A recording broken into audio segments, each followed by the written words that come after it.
चलिए, तो ऑटोकोड सीरीज़ के लास्ट लेक्चर में और सबसे महत्वपूर्ण लेक्चर में आज हम डिस्कशंस करेंगे जिसका टॉपिक का नाम है एनसेड्स।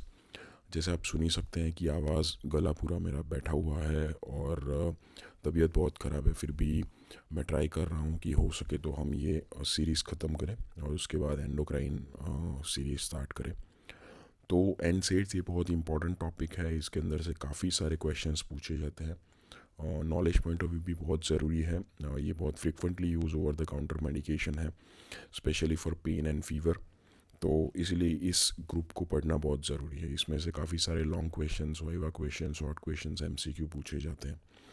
एनसेड्स का फुल फॉर्म है non steroidal anti inflammatory drug. ठीक है, तो उसका एक मतलब भी इसके अंदर है कि जो इन्फ्लामेशन कम करने वाली ये मेडिकेशन है, नंबर वन। और इन्फ्लामेशन कम करने के लिए हमारे पास स्टीरॉयडल मेडिकेशंस भी अवेलेबल है, लेकिन स्टीरॉयडल मेडिकेशंस के काफ़ी एडवर्स रिएक्शंस होते हैं, काफ़ी चीज़ें हमें ध्यान रखनी पड़ती है, काफ़ी कॉन्ट्राइंडिकेशंस होते हैं, स्पेशली जब हम उसे थोड़ा लॉन्गर टर्म के लिए यूज़ करना चाहते हैं।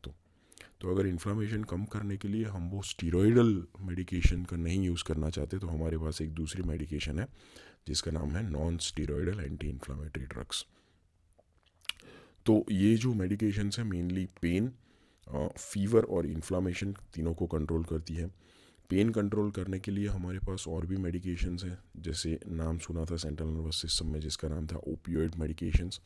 लेकिन ओपियोइड मेडिकेशंस हैं जो सीवियर पेन्स हैं उसको कंट्रोल करने के लिए होती है, लास्ट रिजॉर्ट के तौर पे होती है, और इतनी ओवर द काउंटर वो अवेलेबल नहीं होती है।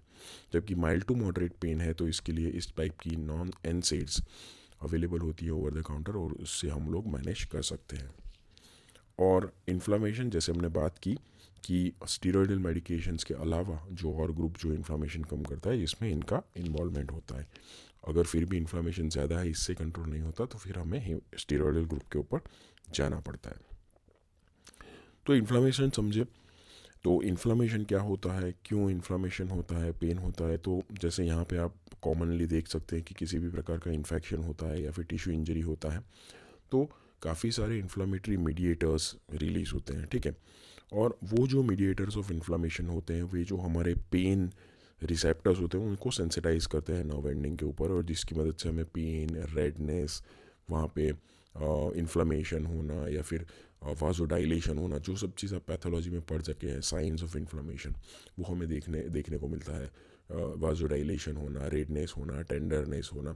ठीक है, तो वो सब चीज़ हमें देखने को मिलता है, और जो मेन इसके लिए जवाबदार हैं वो है इन्फ्लामेटरी मीडिएटर्स। ठीक है, तो ये जो इन्फ्लामेटरी मीडिएटर्स हैं वो अलग अलग टाइप्स के होते हैं, लेकिन कॉमन जो इन्फ्लामेटरी मीडिएटर्स पाए गए हैं वो है प्रोस्टाग्लैंडिन्स। ये काफ़ी कॉमन है। इसके अलावा कई बार हिस्टामिन, सीरोटोनिन, रेडिकैनिन ऐसे भी कुछ मीडिएटर्स होते हैं, लेकिन जो कॉमन पाए गए हैं वो है प्रोस्टाग्लैंडिन्स।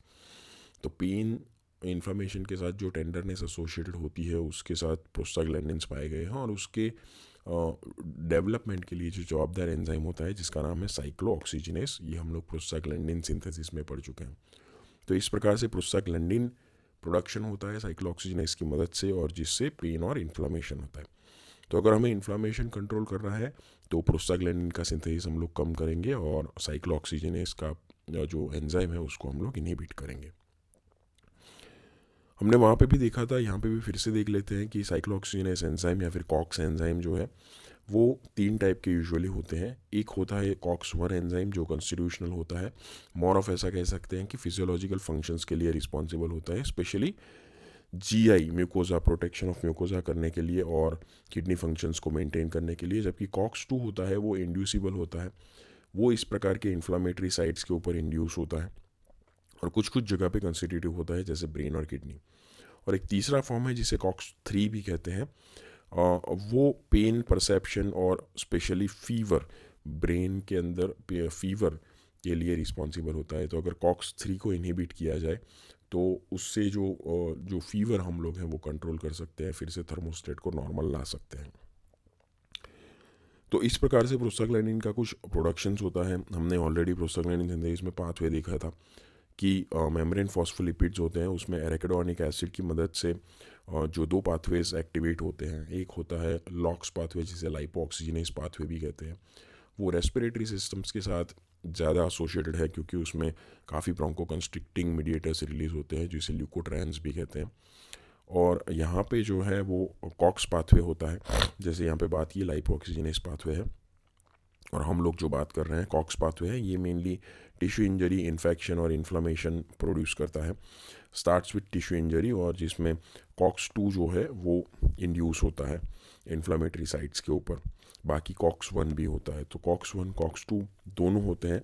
इवेंचुअली क्या करते हैं कि वो प्रोस्टाग्लैंडिन प्रोडक्शंस करते हैं, जैसे G2 यहाँ पे बताया है, उसमें से H2 और फिर I2, थ्रोम्बोक्सिन A2 और प्रोस्टाग्लैंडिन E, F और D के साथ जुड़े प्रोस्टाग्लैंडिन्स प्रोडक्शंस करते हैं। जैसे हमने बात की थी कि I2 एक अच्छा प्रोस्टाग्लैंडिन है जो प्लेटलेट एग्रीगेशन को इनहिबिट करता है, थोड़ी वासोडाइलेटरी प्रॉपर्टी भी है। जैसे थ्रोम्बोक्सिन A2 है वो बैड प्रोस्टाग्लैंडिन है, वो प्लेटलेट एग्रीगेशंस करता है। PGF2 अल्फा एक कंस्ट्रिक्टिंग स्मूथ मसल्स पे उसकी एक्शन होती है, और E2 की कुछ मसल्स के ऊपर कंस्ट्रिक्टिंग एक्शन होती है और कुछ मसल्स के ऊपर रिलैक्सिंग एक्शंस होती है। तो सभी की हम लोग एक्शंस देख चुके हैं। प्रोस्टाग्लैंडिन वाला अगर हमारा लेक्चर आपने नहीं देखा है तो वहाँ पे आप देख सकते हैं, और हर एक प्रोस्टाग्लैंडिन के ऊपर से उसकी क्लिनिकल यूटिलिटी होती है और उसके ऊपर से कुछ दवाइयाँ बनाई गई है। चलिए तो अब बात करते हैं ये कॉक्स को इनहिबिट करने वाली मेडिकेशन, ठीक है। तो हम यही पढ़ते हैं कि जो NSAIDs होती है वो ये कॉक्स को इनहिबिट करती है, और ये कॉक्स इनहिबिट होने की वजह से इस प्रकार के प्रोस्टाग्लैंडिन नहीं बनते हैं और इन्फ्लामेशन में हमें राहत मिलती है। तो ये जो NSAIDs हैं या फिर कॉक्स इनहिबिटर्स हैं वो किस किस प्रकार के होते हैं, उसका क्लासिफिकेशन बहुत ज़रूरी है। शॉर्ट नोट्स के तौर पे पूछते हैं तो ये क्लासिफिकेशंस कई बार पूछते हैं। तो पहला है कि नॉन सिलेक्टिव कॉक्स इनहिबिटर्स, ठीक है। तो जैसे यहाँ पे बात की थी कि कॉक्स 1 भी है, कॉक्स 2 भी है, तो नॉन सिलेक्टिव मीन्स कि किसी को भी ये इनहिबिट कर सकता है, तो उसमें सिलेक्टिविटी नहीं है, तो इसीलिए उसका नाम है नॉन सिलेक्टिव कॉक्स इनहिबिटर्स। अब इसमें दो प्रकार के होते हैं, एक होता है रिवर्सिबल और एक होता है इरिवर्सिबल, ठीक है। इरिवर्सिबल मीन्स कि ये जो कॉक्स को इनहिबिट कर देगा वो इरिवर्सिबली इनहिबिट हो जाएगा। अब नया कॉक्स बनेगा तभी काम होगा, फिर से वो कॉक्स रीएक्टिवेट नहीं हो पाएगा एंजाइम। तो उसमें जो आता है वो सबसे इम्पोर्टेंट है जिसका नाम है सैलिसिलेट्स। अब सैलिसिलेट्स में है एस्पिरिन, सोडियम सैलिसैलेट, सल्फासेलेजिन, मिथाइल सैलिसिलेट। तो ये कुछ नाम है, पूरा सैलिसिलेट्स ग्रुप है। ये इरिवर्सिबली कॉक्स को इनहिबिट करते हैं, बहुत ही इंपॉर्टेंट ड्रग है। और रिवर्सिबल में हमारी जो भी और मेडिकेशंस होती है जिसमें आइबुप्रोफेन, कीटोप्रोफेन, फ्लर्बीप्रोफेन, तो प्रोफेन ग्रुप वाली एक आ गई medications, naproxen, indomethacin, ketorolac, sulindac, mefenamic acid, diclofenac, aceclofenac, tenoxicam. तो ये कुछ मेडिकेशंस हैं जो हम लोग कॉमनली यूज़ करते हैं। फिर होते हैं, तो ये हो गए नॉन सिलेक्टिव कॉक्स इनहिबिटर्स, या रिवर्सिबल इनहिबिट करते हैं या फिर इरिवर्सिबल इनहिबिट करते हैं। हर एक के बारे में इंपॉर्टेंट पॉइंट हम लोग डिस्कशंस करेंगे बाद में। फिर आते हैं प्रिफरेंशियल कॉक्स 2 इनहिबिटर्स, मीन्स कि कॉक्स 2 के प्रति उसकी सिलेक्टिविटी ज़्यादा होती है, जिसमें मेलोक्सिकैम, इटोडोलैक और नेब्यूमेटॉन। इस ड्रग्स के जनरली हम लोग क्लिनिकल यूज़ बहुत ही कम करते हैं। फिर हो गए सिलेक्टिव कॉक्स 2 इनहिबिटर्स। तो अब होते हैं कि ज़्यादा से ज़्यादा कॉक्स 2 को इनहिबिट करने वाले मेडिकेशंस, इनका यूज़ होता है, ठीक है, जिसमें कॉक्सिब्स भी कहते हैं, जिसे इसके ऊपर भी शॉर्ट नोट पूछी जाती है। Celecoxib, rofecoxib, वाल्डेकॉक्सिब, इटोरिकॉक्सिब। तो कॉक्सिब बहुत स्पेसिफिक ग्रुप ऑफ मेडिकेशंस है, इनके ऊपर शॉर्ट नोट पूछते हैं, जिन्हें सिलेक्टिव कॉक्स 2 इनहिबिटर्स कहा जाता है।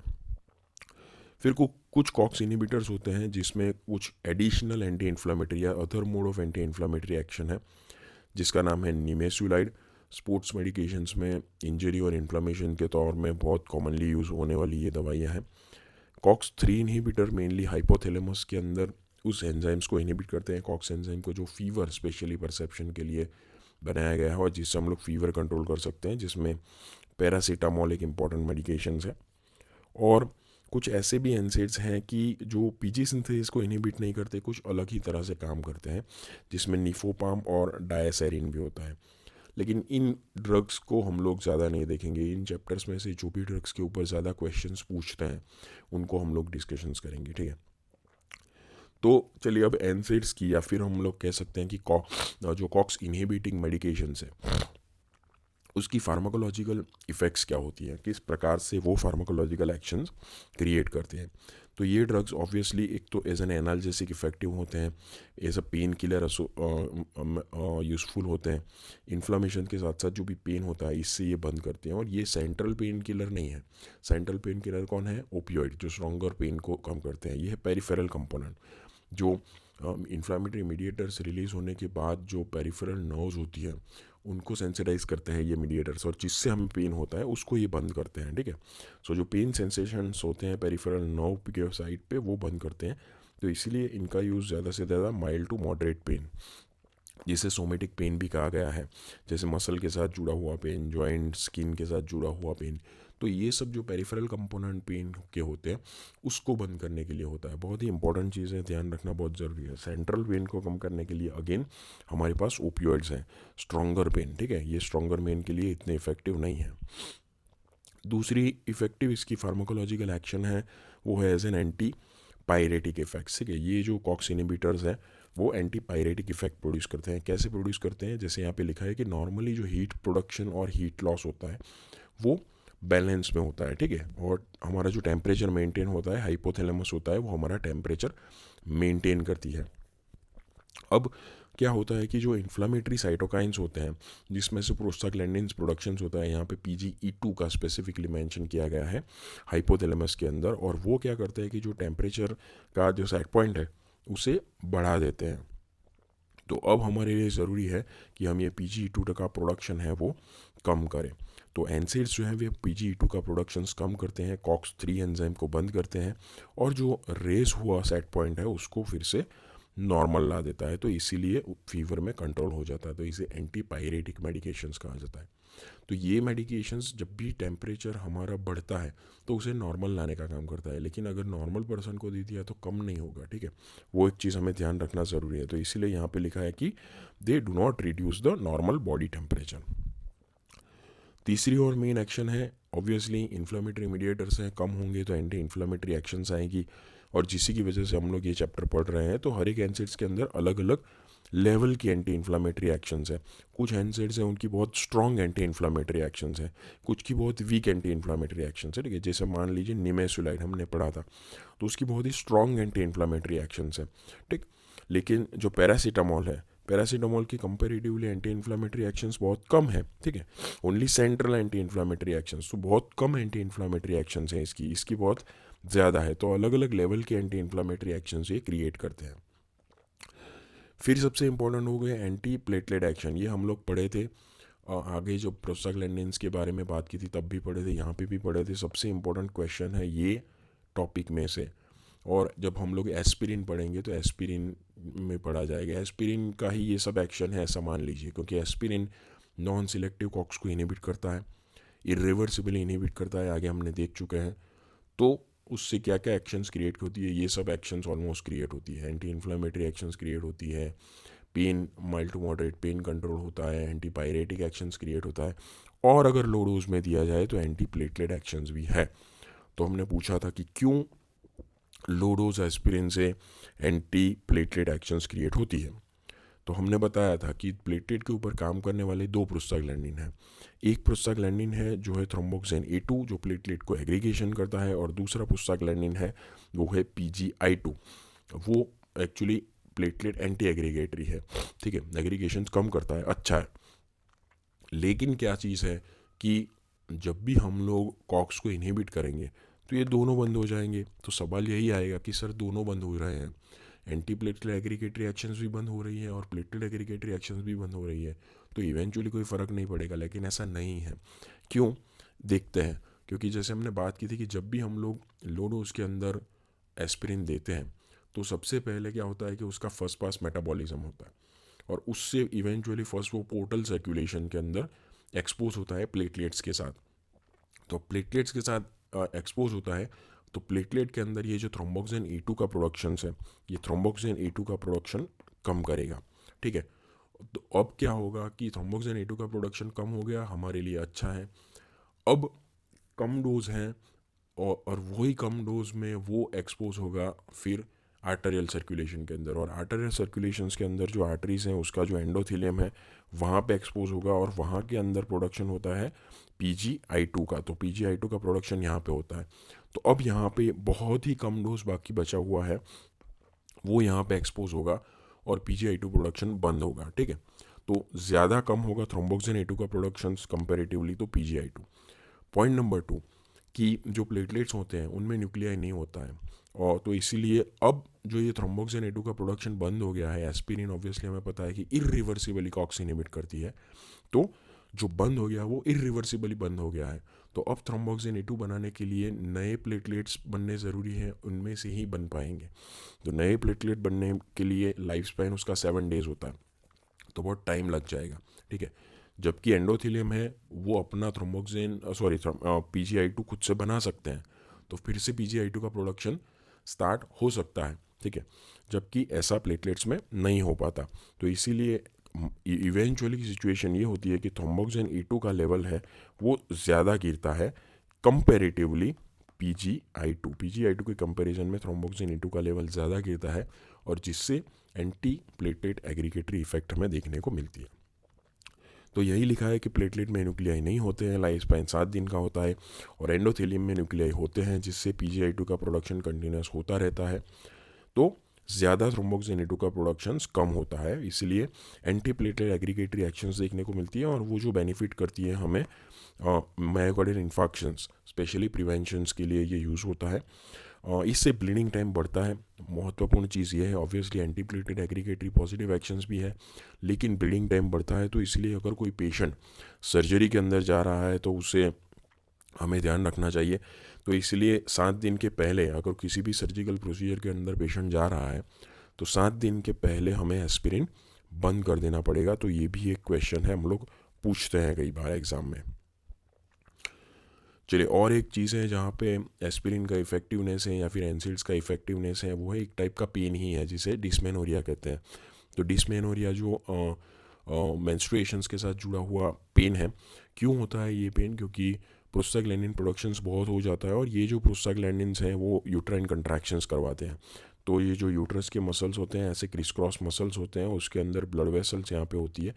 तो ये मसल कंट्रैक्शंस होने से ये जो ब्लड वेसल्स हैं वो दबती है और एक्सक्रूशिएटिंग पेन होता है। तो ये होता है प्रोस्टाग्लैंडिन्स की मदद से। तो अब जब भी, तो उसे इस्केमिक पेन भी कहते हैं। तो अब जब हम प्रोस्टाग्लैंडिन का प्रोडक्शंस कम करेंगे तो ये पेन कम होगा।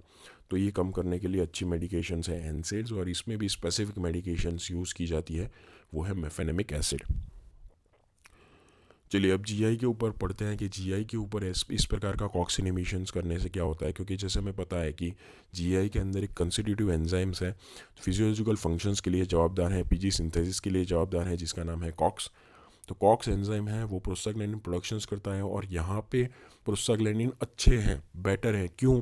क्योंकि ये जो प्रोस्टाग्लैंडिन्स हैं यहाँ पे हमारे म्यूकोजा को, जीआई म्यूकोजा को एसिड के अगेंस्ट प्रोटेक्ट करते हैं, ब्लड फ्लो बढ़ाते हैं, म्यूकस प्रोडक्शंस करते हैं, एसिड का सिक्रीशंस कम करते हैं।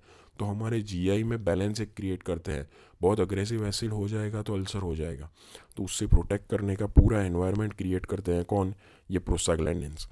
ठीक है, तो इसीलिए ये प्रोस्टाग्लैंडिन्स जीआई में बहुत ज़रूरी है। तो अगर हम लोग ये प्रोस्टाग्लैंडिन्स का लेवल कम कर देते हैं किसी भी प्रकार से, तो क्या होगा कि जीआई प्रोटेक्टिंग इफेक्ट चली जाएगी और इससे अल्सरोजेनिक पोटेंशियल बढ़ जाएगा। तो इसीलिए जब भी हम लोग एनसेड्स देते हैं तो हम लोग पूछते हैं कि भाई ऑलरेडी एसिडिटी की कोई तकलीफ़ है आपको? क्योंकि इससे एसिडिटी बढ़ती है, क्योंकि जीआई प्रोस्टाग्लैंडिन कम होता है, तो इससे इरिटेशन और अल्सर हो सकता है। क्यों? जैसे हमने बात की थी कि प्रोस्टाग्लैंडिन प्रोडक्शंस कम होता है। पॉइंट नंबर 2, ये जो ड्रग्स है एनसेड्स, एस्पिरिन जैसे प्रोटोटाइप ड्रग हो गई, उससे आयन ट्रैपिंग भी होता है। अब क्या होता है आयन ट्रैपिंग? जैसे आप जनरल फार्माकोलॉजी में शायद आपको पता होगा कि हमने पढ़ा था कि अगर सेम ड्रग है, मान लीजिए कि एसिडिक ड्रग है और मीडियम भी एसिडिक है, ठीक है, तो सेम ड्रग है और सेम मीडियम है, तो जब उसके अंदर ड्रग जाएगी तो ड्रग क्या बन जाएगी? अनआयोनाइज बन जाएगी। तो ड्रग अनआयोनाइज बन जाएगी, और अनआयोनाइज ड्रग का अब्जॉर्प्शन सबसे बेहतर होता है। तो जब एस्पिरिन ड्रग है वो एसिडिक ड्रग है, और जीआई में भी ऑब्वियसली स्टमक के अंदर एसिडिक कंटेंट होते हैं, तो उसमें अनआयोनाइज होती है, और अनआयोनाइज ड्रग का अब्जॉर्प्शन बेटर होता है। तो अब वो अब्जॉर्ब होके जीआई जो सेल है, म्यूकोजल सेल, उसके अंदर चली जाती है हमारी एसिडिक ड्रग। अब क्या होता है, ये जो एसिडिक ड्रग है सेल के अंदर चली गई है, वहाँ पे एटमॉस्फेयर क्या होता है, बेसिक होता है। तो अब वो कैसे कन्वर्ट हो जाती है, अब जो कन्वर्ट हो जाती है वो है आयोनाइज के अंदर कन्वर्ट हो जाती है, ठीक है, वो आयोनाइज बन जाती है। अब ये आयोनाइज ड्रग है, वो इजीली सेल मेम्ब्रेन क्रॉस नहीं कर पाती है, तो अब ये यहाँ पे ट्रैप हो गई है। तो अब ये आयोनाइज ड्रग यहाँ पे ट्रैप होने की वजह से ये जो हमारा सेल है उसको ये पूरी तरह से डैमेज कर देती है। तो इसे कहते हैं आयन ट्रैपिंग, और इसकी वजह से भी जीआई अल्सर्स होते हैं। तो ये दोनों फार्माकोलॉजिकल एक्शंस ही हैं एक टाइप की, और जिसकी वजह से जीआई इरिटेशंस होती है ये एनसेड्स ड्रग से। तो अब तक हमने देखा था कि किस प्रकार से एनसेड्स बेनिफिट करती है, anti inflammatory actions, anti platelet aggregatory actions, ठीक है, anti pyretic actions, pain killing actions, ये एक चीज़ हम लोग जहाँ इवन डिसमेनोरिया में पॉजिटिव एक्शंस, ये एक चीज़ अब हम पहले देख रहे हैं कि जो एक टाइप का एडवर्स ड्रग रिएक्शंस है, कि जो बहुत टिपिकल एडवर्स ड्रग रिएक्शंस है, अल्सरोजेनिक पोटेंशियल, हाइपर एसिडिटी और इवन गैस्ट्रिक अल्सर्स। सो गैस्ट्रिक अल्सर्स होना, जीआई साइड इफेक्ट्स होना एनसेड्स ग्रुप से एक्सट्रीमली कॉमन है। चलिए अब रीनल के ऊपर इफेक्ट्स देखते हैं।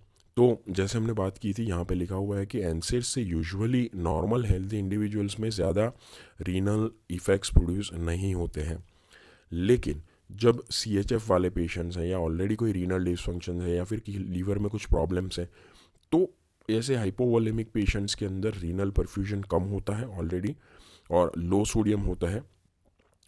तो किडनी कंपनसेट करती है ऐसी कंडीशंस को, कैसे, प्रोस्टाग्लैंडिन प्रोडक्शंस करके, ठीक है। तो किसी भी लीवर की तकलीफ हो गई या फिर हार्ट की तकलीफ हो गई, इस सिचुएशंस में ऑलरेडी किडनी का क्या है, फंक्शन कम हो जाता है, तो वो कंपनसेट करने के लिए किडनी अपना प्रोस्टाग्लैंडिन बढ़ाती है। तो वहाँ पे प्रोस्टाग्लैंडिन एक अच्छी तरह से काम करते हैं, ठीक है, अच्छे प्रोस्टाग्लैंडिन्स होते हैं जो रीनल परफ्यूजन इंप्रूव करते हैं, सोडियम वाटर रीअब्जॉर्प्शन करते हैं। तो एनसेड्स क्या करते हैं, एनसेड्स जैसे हमें पता ही है कि ये प्रोस्टाग्लैंडिन का प्रोडक्शंस कम करते हैं। तो इस टाइप के पेशेंट्स के अंदर जो कंडीशन है वो फिर वर्स हो जाती है। और दूसरी चीज़ ये भी है कि अगर हम लोग एनसेड्स को बहुत लंबे समय तक क्रोनिकली यूज़ करते हैं, तो कई बार क्रोनिक रीनल फेलियर होता है, जो रीनल पेपिलरीज होती है, सेल पेपिलरी सेल्स होते हैं, उसका नेक्रोसिस भी देखा जाता है। तो ये भी एक ADR के तौर पे चीज़ आई है, एक गैस्ट्रिक डैमेज हुआ था और लॉन्गर टर्म क्रोनिक यूज़ करने से, और स्पेशली जो कोमॉर्बिड कंडीशंस वाले पेशेंट्स हैं वहाँ पे अगर हम लोग एनसेड्स यूज़ करते हैं तो बेनिफिशियल प्रोस्टाग्लैंडिन्स का इफेक्ट कम होता है और जिससे रीनल डैमेज होता है।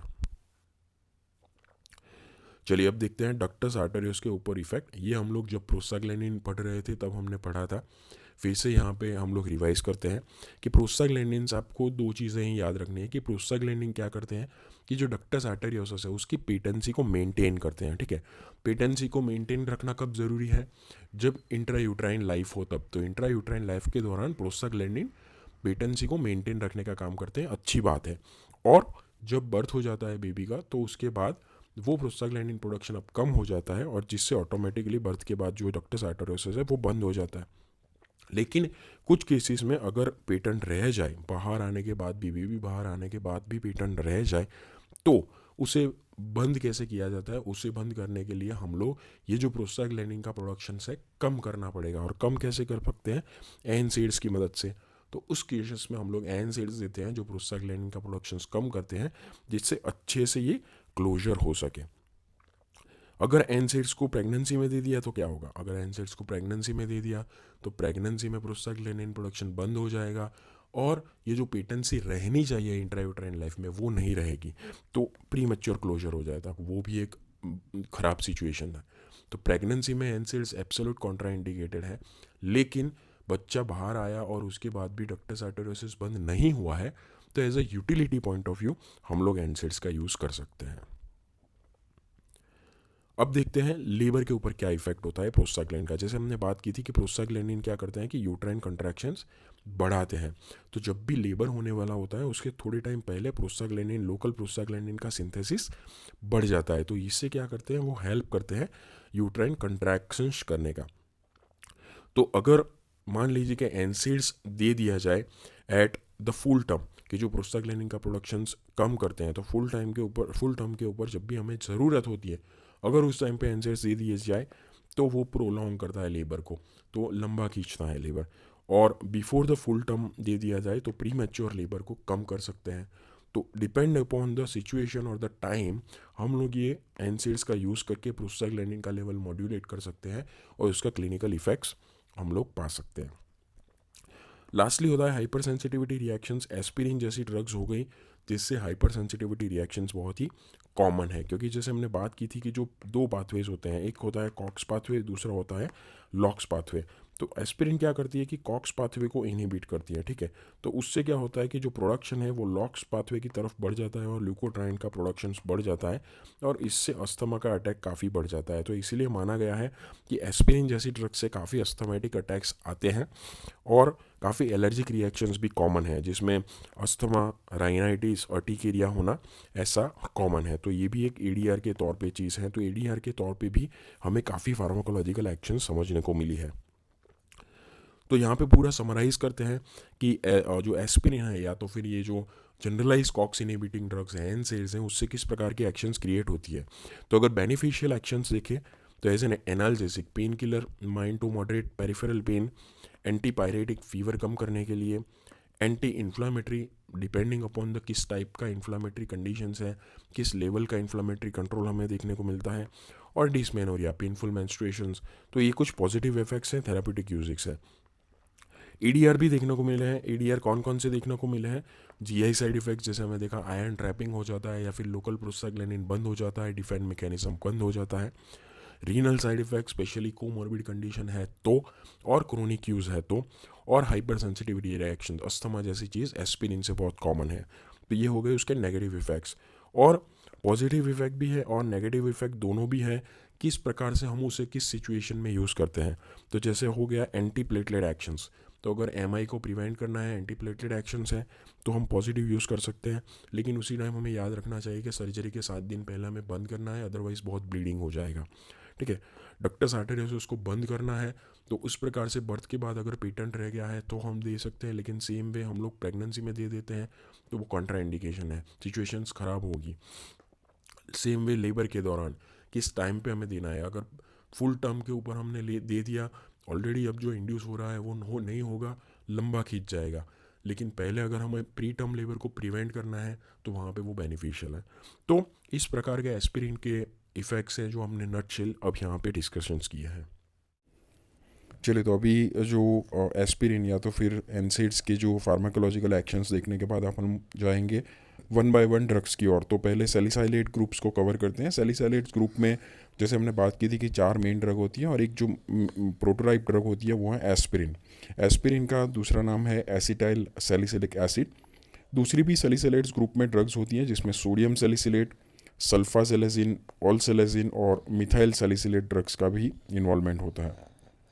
ये होती है नॉन सिलेक्टिव, मीन्स के सब टाइप के कॉक्स को इनहिबिट करती है और इरिवर्सिबली इनहिबिट करती है। बहुत ही इंपॉर्टेंट चीज़ है। तो ये इरिवर्सिबली कॉक्स को इनहिबिट करती है, तो फिर से कॉक्स रिएक्टिवेट नहीं होता, फिर नया ही कॉक्स बनाना पड़ता है, तो जिससे कॉक्स का एक्शन वापस आ सकता है। तो एस्पिरिन का फार्माकोलॉजिकल एक्शंस क्या होगा, जो हमने ऑलरेडी देख चुके हैं वही एक्शंस होगा। एंटी प्लेटलेट एक्शंस देखने को मिलेगी, लेकिन यहाँ पे बहुत स्पेसिफिक है डोजिंग।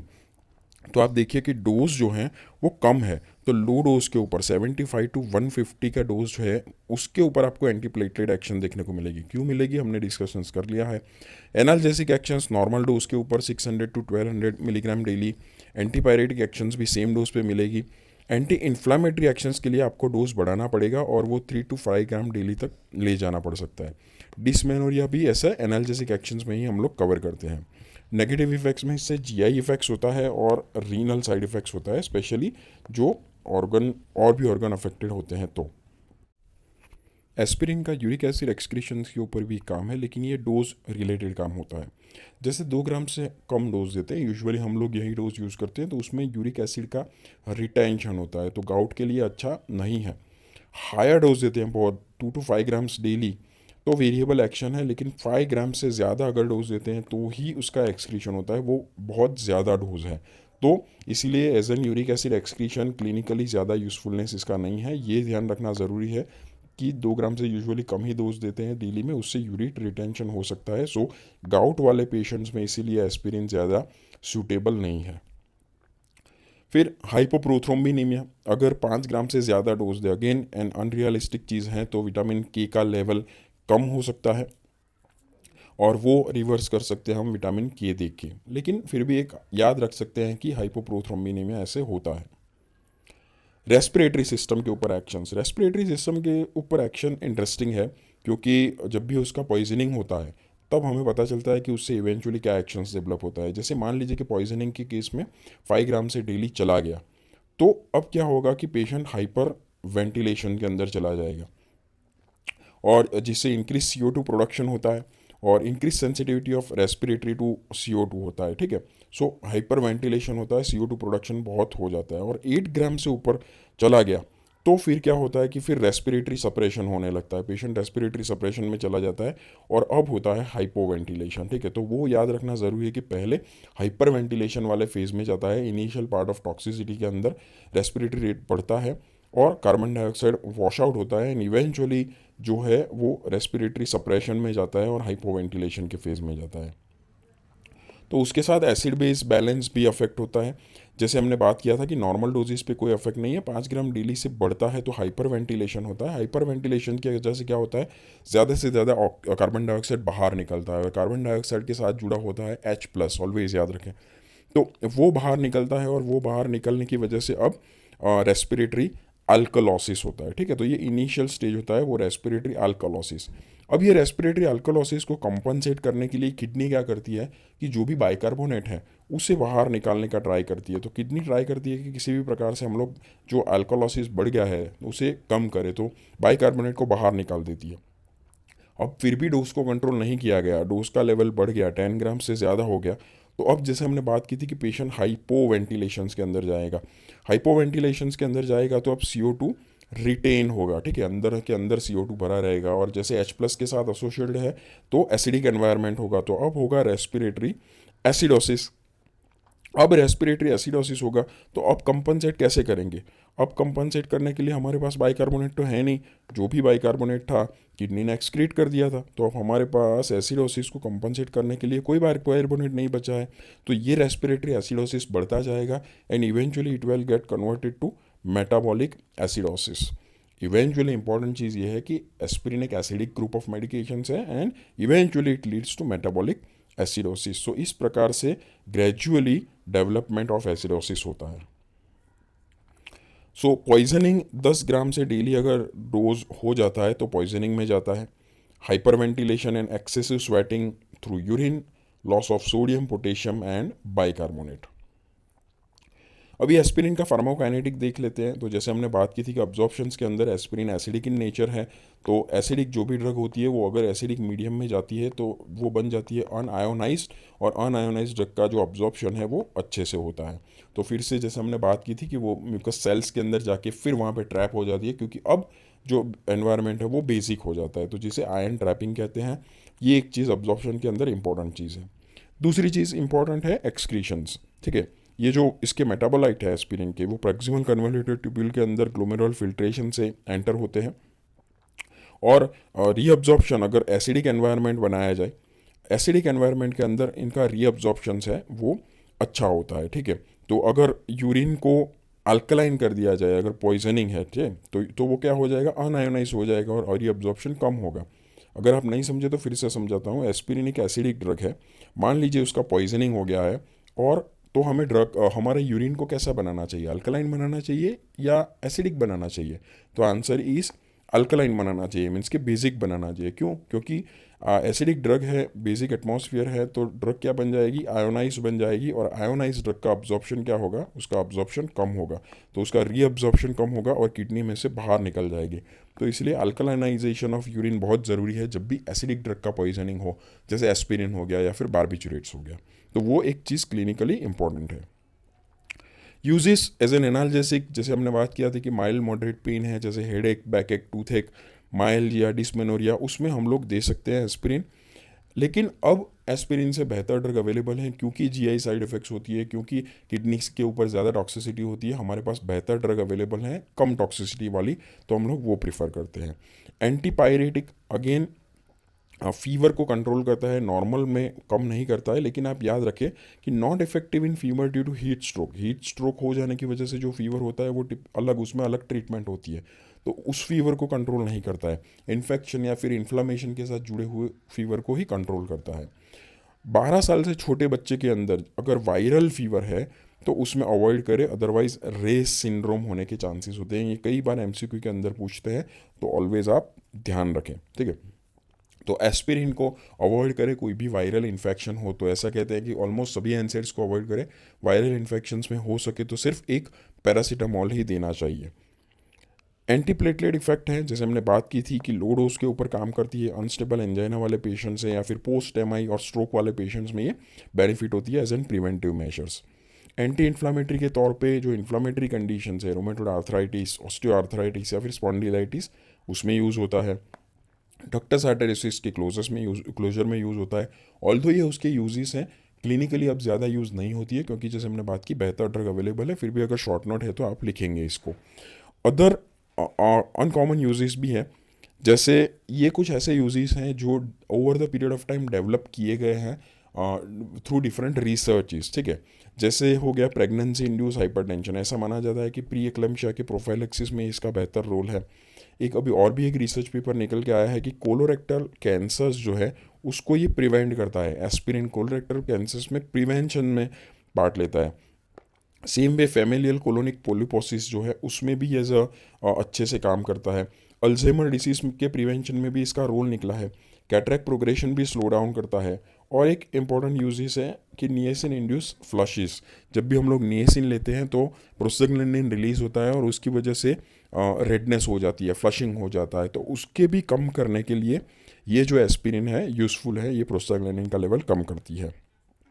एडवर्स ड्रग रिएक्शन, जैसे हमने बात की थी कि अगर कम डोज है, नॉर्मल डोज है 1 ग्राम से कम है, तो जीआई इरिटेशन होता है जिसमें नोशिया, वॉमिटिंग, एपिगेस्ट्रिक पेन होना। ज़्यादा लॉन्गर टाइम के लिए लिया तो पेप्टिक अल्सर होता है, तो इसीलिए एम्प्टी स्टमक पे नहीं लेना है। अगर 3 to 5 ग्राम डेली डोज ले लिया तो उससे सेलिसाइलिज्म भी हो सकता है। ये ग्रुप ऑफ सिम्टम्स इसे कहा जाता है सेलिसाइलिज्म, इनिशियल पार्ट ऑफ पॉइजनिंग या फिर टॉक्सिसिटी, जिसमें टिनिटस, रिंगिंग इन ईयर होना, वर्टिगो, डिजीनेस होना, हियरिंग और विजन इम्पेयरमेंट, मेंटल कन्फ्यूजन और इलेक्ट्रोलाइट इम्बेलेंसेस का इनिशियल पार्ट शुरू हो जाता है, ठीक है। ये सब चीज़ें बच्चे कई बार ये टिनिटस की कंप्लेन नहीं कर सकते हैं, तो इसीलिए बच्चों के अंदर ये पार्ट जो है वो स्किप हो जाता है और सीवियर टॉक्सिसिटी में डायरेक्ट चला जाता है, तो बच्चों में बहुत रिस्की होता है ये। एक्यूट सिलिसैलिक पॉइजनिंग, जैसे बात की कि बच्चों में कॉमन है, उसमें क्या होता है कि एक तो एडल्ट्स के अंदर 20 to 30 ग्राम पर डे से होता है, चिल्ड्रन के अंदर 10 से 15 ग्राम चला गया तो हो सकता है।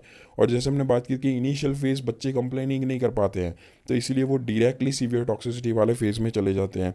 सीवियर वॉमिटिंग, डिहाइड्रेशन, अल्कोलोसिस और फिर लिटर एसिडोसिस होता है, हम लोग देख चुके हैं। नहीं किया गया तो पेशेंट कन्वल्जन, कोमा और रेस्पिरेटरी फेलियर और डेथ भी हो सकता है। ट्रीटमेंट का अगर मैं जनरलाइज मेजर दूँ तो आपको यहाँ पे गैस्ट्रिक लवाज करना है, तो जो भी स्टमक में पड़ा हुआ जो भी कंटेंट है, जो टॉक्सिक कंटेंट या फिर जो भी एडिशनल दवाई ली है, तो हो सके उतना हम लोग निकाल के बाहर निकालने का ट्राई करेंगे। नहीं हो सके तो हमने जैसे बात की यूरिन को अल्कलाइनाइजेशन करना है। इलेक्ट्रोलाइट इम्बैलेंस जो हुआ है, जो भी स्टेज पे हो, उसको हमें करेक्ट करना है। और अगर ब्लीडिंग हो रहा है तो हमें विटामिन के देना है। जैसे हमने बात की थी कि अगर वायरल इन्फेक्शन हो गया तो उसमें अगर हम देते हैं, 12 साल से कम बच्चे हैं तो उसमें रेस सिंड्रोम भी हो सकता है, जिसमें ऑर्गन्स डैमेज होते हैं, एनकेफेलोपैथी हो जाती है, लीवर डैमेज होता है उसमें। इससे जैसे इसलिए हमने बात की थी कि पैरासीटामोल जो कॉक्स 3 के ऊपर काम करता है, सिर्फ और सिर्फ उसकी एंटीपायरेटिक एक्शन ज़्यादा है, तो इसीलिए पैरासीटामोल ही प्रिफरेबल है ऑलमोस्ट सभी वायरल इन्फेक्शंस में। अगर प्रोलॉन्ग यूज़ किया जाए तो रीनल पेपिलरी नेक्रोसिस होता है, और कोमॉर्बिड कंडीशंस हैं तो ऑलरेडी रीनल कंप्रोमाइज सिचुएशंस में है, प्रोस्टाग्लैंडिन इंडिपेंडेंट स्टेट में है, तो उसमें अगर हम एस्पिरिन या फिर कोई एनसेड्स यूज़ करते हैं तो वो भी ज़्यादा डैमेज हो सकता है, वर्जन हो सकता है, तो इसलिए रीनल डैमेज भी एक एडीआर हो सकता है।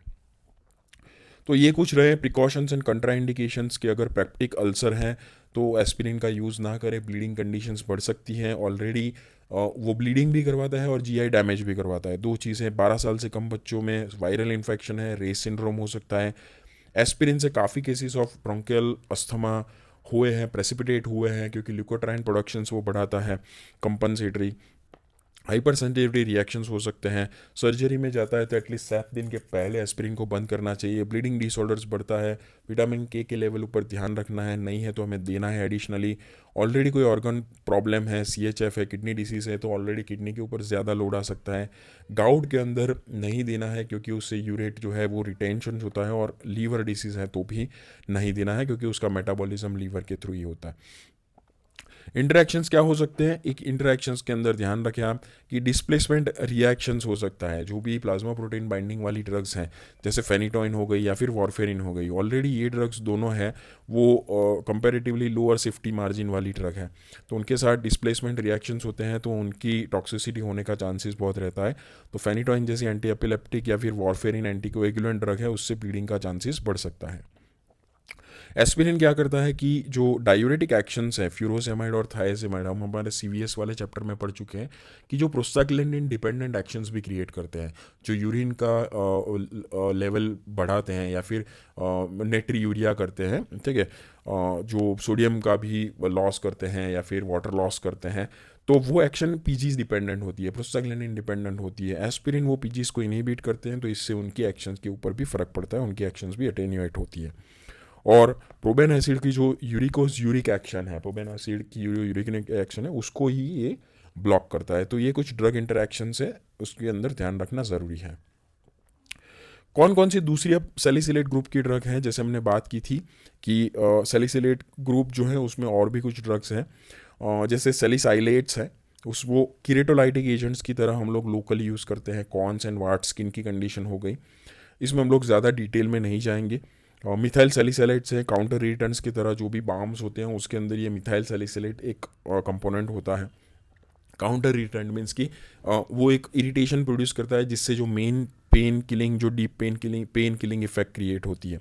Sulfasalazine, olsalazine, inflammatory bowel conditions होती है, रोमेटोड आर्थराइटिस होती है, उसमें ये काम करते हैं। तो ये हो गए पहला जो ग्रुप इरिवर्सिबली इनहिबिट करता था non selectively salicylates group of medication. अब हम लोग non selective reversible inhibitor drug के बारे में बात करेंगे जो ज़्यादा यूज़ होते हैं। ये रिवर्सिबल कॉक्स को इनहिबिट करते हैं, कंपेरेटिवली उसकी टॉक्सिसिटी एस्पिरिन से भी कम होती है, और कुछ के पास एडिशनल भी एंटी इन्फ्लामेटरी एक्टिविटी होती है। तो हर एक के बारे में हम लोग देख लेते हैं अगर क्या इंपॉर्टेंट पॉइंट है। तो डाइक्लोफेनेक, एसिक्लोफेनेक बहुत ज़्यादा चलन में है, बहुत ज़्यादा हम लोग यूज़ करते हैं, डायनापार्क के नाम से फेमस होती हैं ये ड्रग। उसमें अच्छी एनाल्जेसिक, एंटीपायरेटिक और एंटी इन्फ्लामेटरी एक्टिविटी भी है। लेकिन एस्पिरिन जो बहुत स्पेसिफिक चीज़, एस्पिरिन का जो अब भी यूज़ होता है वो है एक मात्र बहुत ही इंपॉर्टेंट, वो है उसकी एंटी प्लेटलेट एक्शन। और जो भी हमने ये सब दवाइयों के बारे में बात की, इसमें किसी भी दवाइयों को एज एन एंटी प्लेटलेट एग्रीगेटरी हम लोग नहीं यूज़ करते हैं, उसके लिए अभी भी एस्पिरिन ही यूज़ करते हैं, और लो डोज है तो ज़्यादा साइड इफ़ेक्ट्स भी नहीं होती है। ये जो है वो बाकी के सभी पर्पस सॉल्व करती है, जैसे पेन किलिंग, आपको फीवर कम करना है, इन्फ्लामेशन कम करना है, ये न्यूट्रोफिल और ल्यूकोसाइड कीमोटैक्सिस भी कम करती है। तो इसीलिए हर एक अलग अलग रूट से बनाई गई ये मेडिकेशंस हैं। ओरल फॉर्मुलेशंस भी अवेलेबल हैं, इसके पेरेंटल फॉर्मुलेशंस भी अवेलेबल हैं, और टैपिकल जेल बाम फॉर्मुलेशंस में भी ये अवेलेबल होते हैं। हर एक प्रकार के पेन, स्पेशली जॉइंट्स के साथ जुड़े हुए या फिर मसल के साथ जुड़े हुए पेन्स में यूज़ होते हैं, पोस्ट ऑपरेटिव पेन, या फिर कई बार थोड़े ज़्यादा पेन होते हैं, जैसे रीनल कोलिक जैसे पेन हो गए, डिसमेनोरिया हो गए, तो उसमें भी इनिशियली इससे कंट्रोल करने का ट्राई करते हैं। रीनल कोलिक के पेशेंट आते हैं तो पहले डायनापार इंजेक्शंस देके उसको पेन कम करने का ट्राई करते हैं, अगर फिर भी नहीं होता है तो फिर ओपियोइड ग्रुप की मेडिकेशंस के ऊपर जाते हैं। Again side effects, GI side effects extremely common है, और कई बार लीवर के ऊपर ध्यान रखना ज़रूरी है अगर प्रोलॉन्ग यूज़ करते हैं तो। ये भी कुछ मेडिकेशंस हैं चलन में है, आइबुप्रोफेन, कीटोप्रोफेन, फ्लर्बीप्रोफेन, नाप्रोक्सेन, ये मेडिकेशंस भी अब चलन में है, ये इसको भी यूज़ किया जाता है। अच्छी एनाल्जेसिक प्रॉपर्टी है, पेन किलिंग बहुत अच्छा है, लेकिन एंटी इन्फ्लामेटरी प्रॉपर्टी उतनी अच्छी नहीं है। तो अगर पेन किलिंग और फीवर को कंट्रोल करने के लिए आपको चाहिए तो आइबुप्रोफेन भी एक बढ़िया विकल्प है, इन्फ्लामेशन की अगर ज़्यादा चिंता नहीं है तो। एंटीप्लेटलेट का यहाँ पे बहुत वो रोल नहीं है। ब्रेन, प्लेसेंटा, साइनोवियल फ्लूइड सभी जगह पे ये क्रॉस करती हैं। प्रेगनेंसी, अस्थमा में एनसेड्स हमें नहीं देना चाहिए, बच्चों में दे सकते हैं, एस्पिरिन से अच्छी है। तो जो भी पेनफुल कंडीशंस हैं, पोस्ट ऑपरेटिव पोस्टपार्टम पेन के अंदर यूज़फुल है, स्पेशली टूथ से जुड़े जो भी पेन होते हैं, टूथ का पेन ज़्यादा होता है तो उसमें भी ये काम आते हैं। रूमेटोड आर्थराइटिस, ऑस्टियो आर्थराइटिस में भी इफेक्टिव हैं। तो आइबुप्रोफेन का 400 mg 600 mg का डोज होता है। कीटोप्रोफेन होते हैं, कीटोप्रोफेन में एक एडिशनल एक्शंस भी होती हैं, लाइसोसोमल स्टेबिलाइजेशन और लॉक्स को भी ये इनहिबिट करते हैं। फ्लर्बीपोफेन भी एक नई मेडिकेशंस है जो ज़्यादा इफेक्टिव है आइबुप्रोफेन से, और आई के अंदर एज एन टॉपिकल मेडिकेशंस के तौर पे डेवलप की गई है फ्लर्बीप्रोफेन। नैप्रोक्सेन एक है जो लॉन्गर एक्टिंग और strong anti inflammatory effect create करती है, ल्यूकोसाइट का माइग्रेशन भी कम करती है, और थ्रोम्बोटिक रिस्क इसका बहुत कम है। तो ये भी एक मेडिकेशंस चलन में है नाप्रोक्सेन। देखिए अब जो भी मेडिकेशंस होंगी उसमें ज़्यादा कुछ डिफरेंस नहीं होगा, ये सिर्फ मैं आपको अगर कुछ इंपॉर्टेंट पॉइंट है नीट के लिए या फिर एमसीक्यू के लिए तो ही मैं उसको ज़्यादा पॉइंट आउट करूँगा, इसलिए मैं कंपैरेटिवली उसको फास्टर भगा रहा हूँ।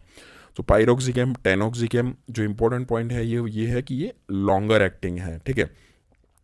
अच्छी एनाल्जेसिक, पायरेटिक और एंटी इन्फ्लामेटरी प्रॉपर्टी है, ये एक इंपॉर्टेंट पॉइंट या फिर अलग पॉइंट है कि रोमेटोड फैक्टर का लेवल कम होता है, ल्यूकोसाइट की मोटैक्सिस कम होता है। ऑलमोस्ट ये सभी ड्रग्स एस्पिरिन से बेहतर हैं ईडीआर की कंपैरिजंस में, ठीक है।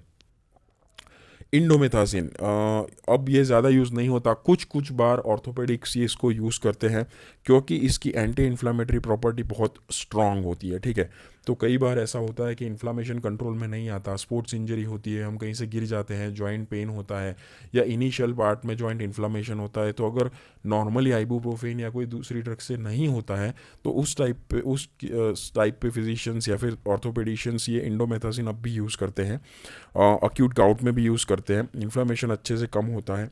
पेटेंट डक्टस आर्टेरियोसिस है क्लोज करने के लिए भी इंडोमेथासिन यूज़ किया जाता है। मैलिग्नेंसी के साथ एसोसिएटेड फीवर है और ये पेनफुल जॉइंट कंडीशंस है, इसमें भी इंडोमेथासिन होता है। लेकिन इंडोमेथासिन के साथ सबसे जो ख़राब चीज़ जुड़ी हुई होती है वो है ADR. Stronger anti inflammatory action है तो एसोसिएटेड स्ट्रॉन्गर एडीआर्स भी हैं। ट्रिमेंडस जीआई साइड इफेक्ट, ऐसा कह सकते हैं कि सबसे हाई जीआई साइड इफेक्ट्स है। उतना ही नहीं, उससे सीएनएस के ऊपर भी इफेक्ट होता है। तो उससे ऐसा किया जाता है कि इंडोमेथासिन से हेडेक भी होता है। तो हम लोग तो ऐसा मानते थे कि ये पेन किलिंग मेडिकेशन है, तो ऐसे भी कई बार एमसीक्यू पूछा गया है कि विच पेन किलर प्रोड्यूसिस हेडेक, तो उसमें भी इंडोमेथासिन का नाम आता है। सो हेडेक, डिजीनेस, मेंटल कन्फ्यूजन, साइकोसिस भी होता है। तो जो भी सीएनएस डिसऑर्डर्स वाले केसेस हैं, एपिलेप्सी या फिर साइकेट्रिक केसेस, तो उसमें ये इंडोमेथासिन हमें कॉन्ट्राइंडिकेटेड है, नहीं यूज़ करनी चाहिए। कीटोरोलेक एक अभी उभर के आई है, अच्छी ड्रग है, स्ट्रॉन्गर एनाल्जेसिक है, पेन किलिंग एक्टिविटी बहुत बढ़िया है। तो इसीलिए ओपियोइड के एज एन ऑल्टरनेटिव कि अगर पेशेंट को ओपियोइड के ऊपर नहीं जाना है, मिलने में डिफ़िकल्टी होती है, उसको फिर से हम लोग नहीं राइट कर सकते हैं या फिर इसीलिए वो सब जो दिक्कतें हैं, अब्यूज़ पोटेंशियल वगैरह वगैरह, तो इसीलिए उसका एक अच्छा ऑल्टरनेटिव आया है कि अगर पेन किलिंग इफेक्ट हमें चाहिए आईवी, तो अच्छे से हम लोग कीटोरोलैक को यूज़ कर सकते हैं। तो इवन कोली की पेन, मेटास्टेटिक पेन सभी में इफेक्टिव है, इवन टॉपिकली भी अवेलेबल है। एक इंपॉर्टेंट नोट यहाँ पे क्या लिखा हुआ है कि oral use more than 5 days और IV use more than 2 days is not recommended because of high incidence of GI bleeding। सो कीटोरोलॉक से ये हमें याद रखना चाहिए कि कुछ ही सिचुएशंस में यूज़ करना है, 5 दिन से ज़्यादा ओरली नहीं यूज़ करना है। अब है मेफेनेमिक एसिड। मेफेनेमिक एसिड बहुत ही फेमस ब्रांड नेम है, मेफ्टाल स्पास करके मेडिकेशन है, जो गर्ल्स को पता होगा, जो अपने पीरियड्स होते हैं, पेनफुल पीरियड्स होते हैं, उसको कम करने के लिए ये यूज़ करते हैं। उसमें मेफेनेमिक एसिड होता है, तो वो एनाल्जेसिक प्रॉपर्टी बहुत अच्छे से क्रिएट करता है, इवन एंटीपायरेटिक प्रॉपर्टीज़ भी होता है। तो पीजी सिंथेसिस बंद कर देता है और जिससे ये जो यूट्राइन कंट्रैक्शंस और नेक्रोटिक पेन होता है वो कम होता है। तो डिस्मेनोरिया के लिए बहुत अच्छी से यूज़ की जाने वाली मेडिकेशन है, और भी आर्थराल्टिक जिया वाली कंडीशंस में यूज़ होती हैं। डायरिया उससे एक एडिशनल इफेक्ट होती है जो जुड़ा हुआ है, वो मोस्ट कॉमन एडीआर है, वो अलग एडीआर है, तो ये कई बार पूछते हैं। फिर है फिनाइल ब्यूटाजोन, ऑक्सीब्यूटाजोन बहुत कम यूज़ होती है, स्ट्रॉन्गर एंटी इन्फ्लामेटरी एक्टिविटी है, ज़्यादा हम लोग जैसे बात की कि नहीं यूज़ करते क्योंकि उससे सीरियस एडीआर्स होती है। तो अगर याद रखना है तो आप ये याद रख सकते हैं कि सर क्यों नहीं यूज़ होती है, क्योंकि इससे जीआई टॉक्सिसिटी सीरियस होती है, bone marrow suppressions, salt and water retention and hyper sensitivity. तो बहुत स्पेसिफिक एडीआर्स थी और सीरियस एडीआर उसके साथ एसोसिएटेड थी। फिनाइल ब्यूटाजोन्स, ऑक्सीफेन ब्यूटाजोन्स, तो ब्यूटाजोन्स के साथ बोन मैरो सप्रेशंस और सोडियम वाटर रिटेंशन जैसी सीरियस टॉक्सिसिटी एसोसिएटेड थी, इसीलिए हम लोग उसको अब नहीं यूज़ करते हैं। फिर आते हैं प्रिफरेंशियल कॉक्स2 इनहिबिटर्स, जिसमें अब ये भी बहुत कम यूज़ होते हैं क्योंकि अब हमारे पास ज़्यादा सिलेक्टिव कॉक्स-2 इनहिबिटर्स है, उसके ऊपर बात करेंगे। तो मेलोक्सिकैम, नेब्यूमेटाइन जैसी कुछ ड्रग है।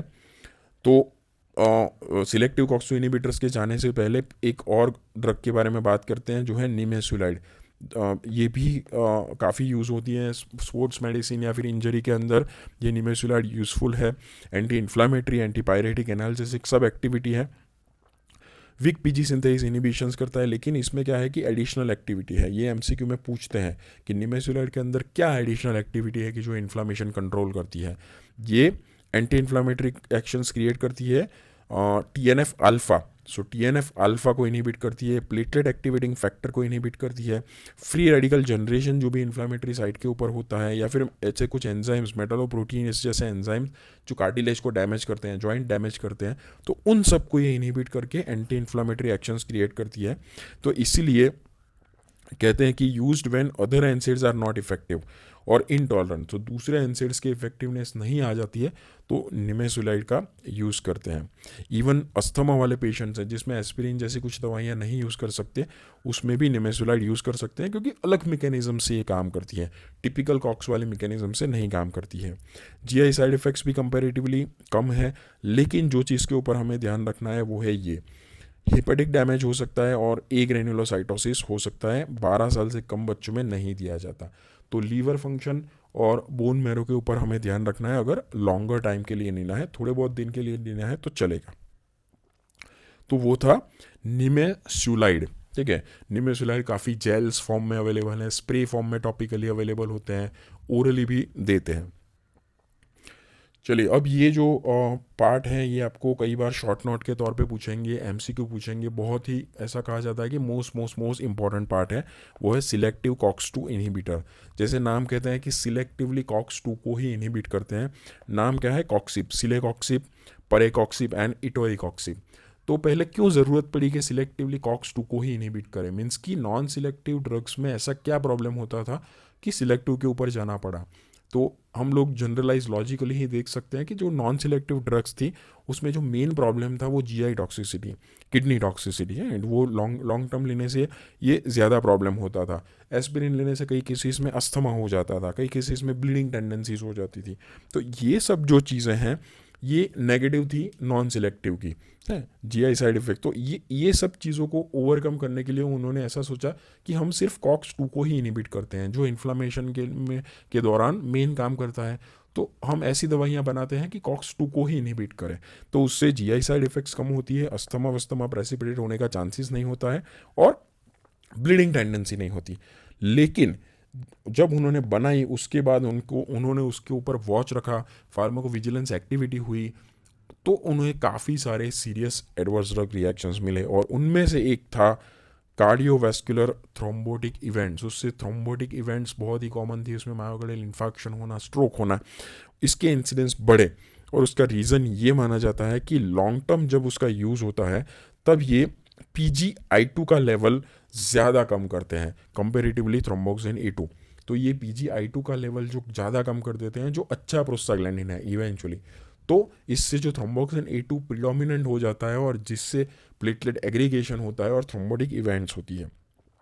दूसरी भी ADR मिली, रीनल टॉक्सिसिटी, पीजी सिंथेसिस बंद हो जाता है, and less effective anti inflammatory action है क्योंकि no inhibition of COX one at the inflammatory site, कुछ कॉक्स-1 के थ्रू भी काम करते हैं। तो मेन जो हम यहाँ पे लेकिन आप कह सकते हैं वो ये वाला है, पहले वाला, कि थ्रोम्बोटिक इवेंट्स के चांसेस बहुत ज़्यादा थे और इसी की वजह से ये कम यूज़ होता है। सिलेकॉक्सिब है वो जैसे बात करते हैं डाइक्लोफेनेक जैसा ही इफेक्टिव है, परेकॉक्सिब है, प्रोड्रग ऑफ वल्डेकॉक्सिब है, इटोरिकॉक्सिब है। ये तो ऐसे कॉक्सिब यूज़ की जाते हैं और ज़्यादा कुछ इंपॉर्टेंट चीज़ इसकी है नहीं, सिर्फ इसमें यही याद रखना है कि लॉन्ग टर्म यूज़ करने से उसके साथ थ्रोम्बोएम्बोलिक इवेंट्स जुड़े हुए होते हैं। चलिए, तो अभी एक और ड्रग के बारे में देखते हैं और उसका नाम है पैरासीटामोल, PCM के नाम से भी शॉर्ट फॉर्म फेमस है। पैरासीटामोल एनसेड्स ग्रुप की मेडिकेशंस हैं। ये कॉक्स 3 एंजाइम्स को इनहिबिट करती है और जो हमें पता है कि फ़ीवर परसेप्शंस के लिए इंपॉर्टेंट है, तो इसीलिए एज एन एंटीपायरेटिक मेडिकेशन ये ज़्यादा यूज़ होती है। कंपेरेटिवली पेन किलर और एंटी इन्फ्लामेटरी एक्शंस उसमें कंपेरेटिवली कम होती है, तो इसीलिए फ़ीवर कम करना है और थोड़ा बहुत पेन कम करना है, तो इसीलिए हम लोग PCM का ज़्यादा यूज़ करते हैं। ओरली अच्छे से अब्जॉर्ब होती हैं, डिस्ट्रीब्यूशन अच्छा होता है, 5-6 घंटे तक उसका ड्यूरेशन ऑफ एक्शन होता है, लेकिन सबसे इम्पोर्टेंट जो चीज़ है वो उसका मेटाबॉलिज्म। लीवर में मेटाबॉलिज्म होता है ग्लूक्यूरोनाइड कंजुगेशन से, इसीलिए आपके पास अच्छा लीवर होना, एंजाइम्स ग्लूक्यूरोनाइड स्टोर्स होना अच्छा ज़रूरी है, और उसके बाद वो यूरिन के थ्रू कंजुगेट से वो एक्सक्रीट हो जाते हैं। तो liver function in short check करना ज़रूरी है। किसी भी पेशेंट्स का लीवर गड़बड़ है, ज़्यादा अल्कोहलिक है, तो उस पेशेंट में फिर PCM देने से उसका मेटाबॉलिज्म कम हो सकता है और उस सिचुएशंस में उसकी टॉक्सिसिटी हो सकती है। और जैसे हमने बात की कि माइल्ड टू मॉडरेट पेन है, जैसे हेड एक, मस्कुलोस्केलेटल पेन, ऑस्टियोआर्थराइटिस, उसमें यूज़ कर सकते हैं। इवन जो वायरल फीवर्स होते हैं जो जिसमें हम दूसरे एंसर्स नहीं दे सकते, तो उसमें हम लोग PCM का यूज़ करते हैं। तो PCM ऐसा माना जाता है कि वायरल इन्फेक्शंस में अगर फीवर कम करना हो तो सबसे आइडियल मेडिकेशन है। ADR comparatively safe and well tolerated है, ज़्यादा कुछ ADR नहीं है। सिर्फ 2 ही चीज़ों के ऊपर ध्यान रखना है कि ज़्यादा डोज नहीं देना है और सेकेंडरी हिस्ट्री पूछना है लीवर फंक्शन की। अगर लीवर फंक्शन बैड है तो उस केस में फिर पॉइजनिंग हो सकता है। क्या होता है एक्यूट पैरासीटामोल पॉइजनिंग में, कई बार बच्चों में एक्सीडेंटली या फिर अल्कोहलिक्स में हो सकता है, जिसमें ऑब्वियसली लीवर एंजाइम सेचुरेट हो जाते हैं, तो फिर उसका मेटाबॉलिज्म नहीं हो पाता और फिर टॉक्सिसिटी होती है। तो इनिशियली वॉमिटिंग, एब्डोमिनल पेन होना, लीवर टेंडरनेस होना कॉमन है। फिर भी अगर ट्रीटमेंट नहीं दिया गया तो उसके बाद फिर ऑर्गन डैमेज होते हैं, जिसमें लीवर डैमेज, रीनल डैमेज और हाइपोग्लाइसीमिया भी हो सकता है, जिसकी वजह से पेशेंट कोमा में जा भी सकता है और डेथ भी हो सकती है हिपेटिक फेलियर की वजह से। सो लीवर बहुत ही इंपॉर्टेंट रोल प्ले करता है। क्यों ऐसा होता है कि जैसे हम बात करते हैं कि पैरासीटामोल है, तो पैरासीटामोल का जो सबसे ज़्यादा जो नॉर्मल मेटाबॉलिज्म होता है वो ग्लूक्यूरोनाइड या फिर सल्फेट कंजुगेशन से होता है और वो कंजुगेट्स एक्सक्रीट होकर निकल जाता है। थोड़े ही 20% जो मेटाबॉलिज्म होता है उससे ये मेटाबोलाइट बनता है जिसका नाम है एन एसिटाइल पी बेंजोक्विनोनामाइन, ठीक है। तो एक टॉक्सिक मेटाबोलाइट बनता है। 20% पैरासीटामोल का मेटाबॉलिज्म इससे होता है, 80% नॉन टॉक्सिक प्रोडक्शन होता है। तो ये एक टॉक्सिक मेटाबोलाइट है जिसको अब नलीफाई करने के लिए क्या होता है, जिसको नलीफाई करता है हमारे लीवर में रहे ग्लूटाथायोन के स्टोर्स। सो ग्लूटाथायोन के जो स्टोर्स होते हैं वो कंजुगेशन की मदद से उसे नॉन टॉक्सिक बनाते हैं और उसको एलिमिनेट करते हैं। नॉर्मल सिचुएशन में ऐसा होता है, लेकिन जब भी हम लोग टॉक्सिक डोजेस लेते हैं, ज़्यादा डोज में चला जाता है या फिर लीवर फेलियर वाला पेशेंट चला जाता है, तो उसमें क्या होता है फिर जो ग्लूटाथायोन के हमारे जो स्टोर्स हैं वो ख़त्म हो जाते हैं। उसके लिए क्या होता है कि फिर ये जो टॉक्सिक मेटाबोलाइट है उसका कॉन्सेंट्रेशन बढ़ जाता है और इससे हेपेटिक और रीनल डैमेज होता है। अब उस सिचुएशन में क्या ट्रीटमेंट दे सकते हैं, तो जैसे हमने बात की हमारा जो ग्लूटाथायोन का स्टोर्स कम हो गया है, तो उसे रेप्लेनिश करने के लिए हमारे पास ओरल जो मेडिकेशन है जिसका नाम है मेथियोनिन, और जो IV मेडिकेशन है जिसका नाम है एन एसिटाइलसिस्टीन। तो एन एसिटाइलसिस्टीन है एक एंटीडोट के तौर पे माना जाता है पैरासीटामोल पॉइजनिंग के अंदर। तो कई बार MCQ में पूछता है कि what is antidote of paracetamol, तो एन एसिटाइलसिस्टीन IV देते हैं, जिससे क्या है कि ग्लूटाथायोन के स्टोर्स फिर से रिप्लेनिश हो जाते हैं और ये जो टॉक्सिक मेटाबोलाइट है फिर से नॉन टॉक्सिक बन के निकल जाता है। सो ट्रीटमेंट में वॉमिटिंग इंड्यूस करवा सकते हैं, गैस्ट्रिक लवाज भी कर सकते हैं, और स्पेसिफिक एंटीडोट जैसे बात की कि एन एसिटाइलसिस्टीन IV और मिथियोनिन ओरली दे सकते हैं, जो ग्लूटाथायोन के स्टोर से रिप्लेनिश करते हैं और टॉक्सिक मेटाबोलाइट्स को फिर से कंजुगेट करके बाहर निकालने में हेल्प करते हैं। ओके, तो लास्टली ये देख लेते हैं कि कुछ एनसेड्स का रैशनल सिलेक्शंस कैसे करें। तो जैसे ज़्यादा इन्फ्लामेशन नहीं है और माइल्ड टू मॉडरेट पेन ही है तो पैरासीटामोल आप यूज़ करें। दूसरी चीज़, बच्चे हैं, वायरल इन्फेक्शंस है, तो उस केसेस में पैरासीटामोल को ही ज़्यादा प्रेफर दें। अगर पोस्ट ऑपरेटिव पेन है, पेन का कंडीशंस थोड़ा, पेन सीवियरिटी थोड़ा ज़्यादा है, तो उस केस में आप डाइक्लोफेनाक या फिर निमेसुलाइड के ऊपर जा सकते हैं। इन्फ्लामेटरी एक्टिविटी अगर ज़्यादा है तो नेप्रोक्सेन या फिर पायरोक्सिंगैम के ऊपर भी जा सकते हैं। गाउट वाली सिचुएशन में एंडोमेथासिन यूज़फुल है। एंडोमेथासिन वहाँ पे भी यूज़फुल है जहाँ पे दूसरी एंटी इन्फ्लामेटरी ड्रग्स काम नहीं कर रही है, ज़्यादा एंटी इन्फ्लामेटरी एक्शन चाहिए, तो भी एक इफ़ेक्टिव मेडिकेशंस के तौर पे यूज़ की जाती है, लेकिन उससे CNS और गैस्ट्रिक साइड इफ़ेक्ट ज़्यादा होती है। गैस्ट्रिक इंटॉलरेंस ही है तो पैरासीटामोल या फिर COX-2 इनहिबिटर्स दे सकते हैं। एल्डरली पेशेंट्स में एनसेड्स का हो सके उतना कम डोज दे, क्योंकि लीवर के ऊपर ज़्यादा लोड नहीं आना चाहिए। प्रेगनेंसी के अंदर पैरासीटामोल सबसे सेफेस्ट है।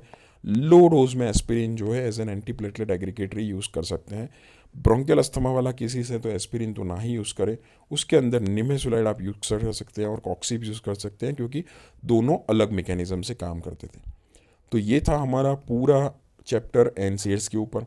होपफुली आपको अच्छा लगा होगा। फिर भी कुछ डाउट्स हैं तो आप हमें पूछ सकते हैं। Thank you very much.